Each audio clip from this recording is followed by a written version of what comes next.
Em 30 de outubro deste ano, há 3 ou 4 dias, portanto, o Supremo Tribunal Federal julgou inconstitucional a Lei Paulista 11.819/05, que admite o interrogatório de réus por videoconferência. A decisão foi tomada por maioria de votos. Parece que a ministra Ellen Grace é a favor da videoconferência. Há muito tempo, desde que a novidade surgiu, aliás, contra a manifestação do ex-juiz Luiz Flávio Gomes, que admitia a videoconferência até por aspectos de praticidade.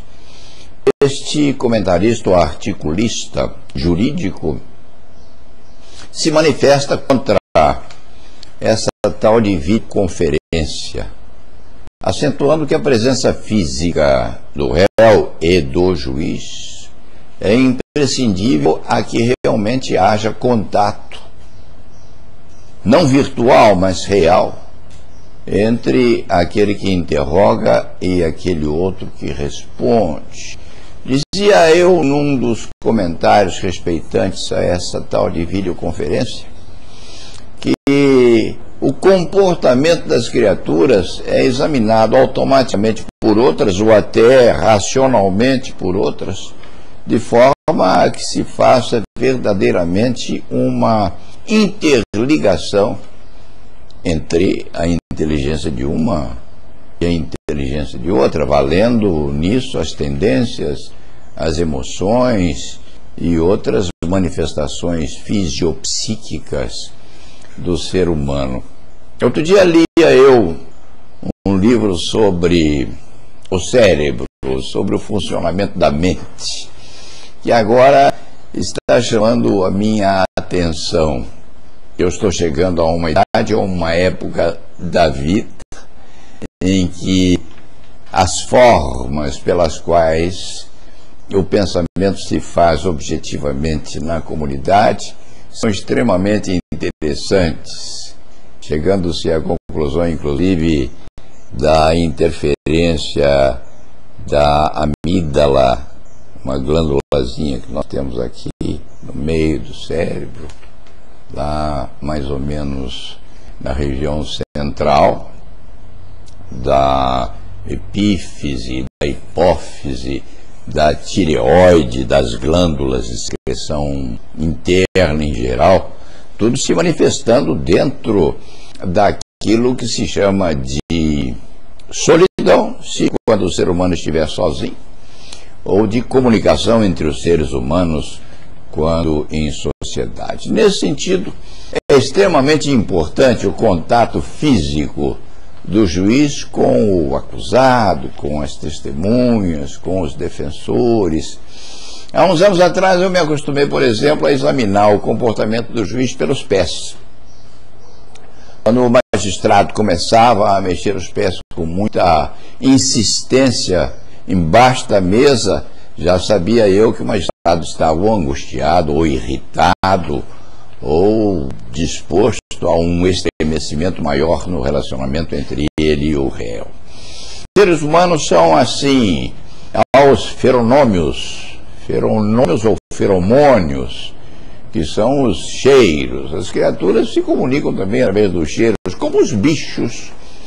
Outro dia eu estava lendo lá um livro sobre atividade canina, e dizia o psicólogo de animais, os animais hoje têm psicólogos também, ele afirmava que o cão não se reconhece no espelho, ou não late para o espelho onde ele se vê, porque até o cachorro precisa da terceira dimensão. É preciso que ele se ponha frente a um outro animal ou uma outra criatura tridimensionada para que ele sinta a realidade. Nós não somos muito diferentes, não. Nós somos animais bem evidentemente intelectualizados, vaidosamente intelectualizados. Mas isso faz parte para que nós insistamos em que a videoconferência é alguma coisa absurdamente anômala, embora isso possa até constituir um pleonasmo. A anomalia absurda, quando a anomalia já em si é extravagante. Isso lembra também, dentro desse contexto todo, que se as notícias de jornal forem verdadeiras, o governador do estado de São Paulo pode enfrentar o Supremo Tribunal Federal, que afirmou essa questão normativamente ao afirmar a inconstitucionalidade da lei paulista. Os jornais asseguraram, talvez numa incentivação daquilo que nós chamamos de fofoca, afirmaram que o governador do estado vai desafiar, vai manter a validez ou a existência e a aplicabilidade dessa lei paulista declarada inconstitucional pelo Supremo Tribunal Federal, na medida em que, ao que parece, 50 monitores desse tipo já foram adquiridos pelo governo do estado, num montante aí de uns 10 milhões de reais.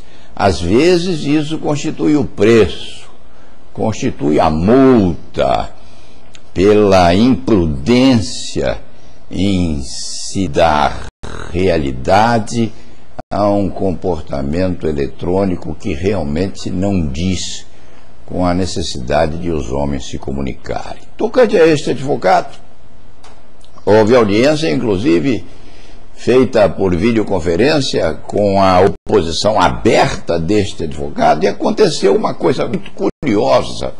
O técnico que estava com a câmera a filmar não sei se seria a nomenclatura exata, mas o técnico que estava manipulando a aparelhagem quis obrigar o advogado a ficar sentado enquanto filmava a audiência, porque se o advogado não ficasse sentado, ele não seria filmado. E se não fosse filmado, não estaria congregado dentro do plano ocular da aparelhagem que o técnico estava usando.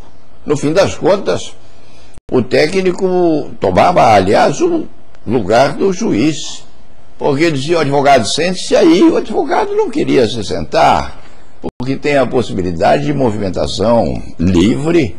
Na verdade, o Estatuto nos garante a realidade de podermos movimentar-nos, entrar, sair ou ficar na medida da nossa vontade. Eis aí um outro aspecto. Há uma outra característica também.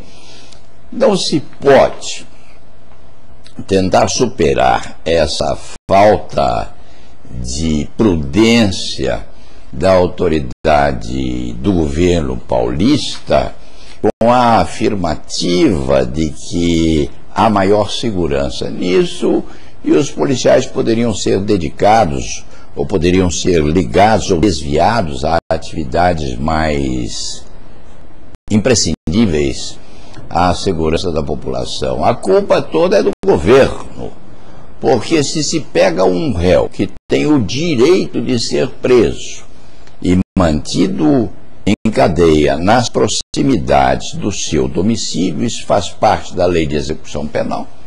E se o Estado manda esse réu a 600 quilômetros de distância, privando-o do convívio da família, privando-o da sua terra, privando-o do relacionamento que ele tem, que pode inclusive levá-lo a uma possível ressocialização, se o Estado faz isso, não pode tentar resolver esta coisa agora, imprimindo realidade à videoconferência. O Estado que resolva isso de forma a respeitar as garantias e direitos individuais. E o governador do Estado que mastigue o resultado dessa imprudente medida. E os juristas que, por hipótese ou por acaso, estejam estimulados pela videoconferência, saibam que se, quando assim estiverem, advogaram muito pouco. Porque o advogado que o faz com experiência, com angústia, com sofrimento, sabe que a presença física do juiz, do réu, do acusador e do defensor é extremamente importante à obtenção da verdade próxima à realidade. Ponto final.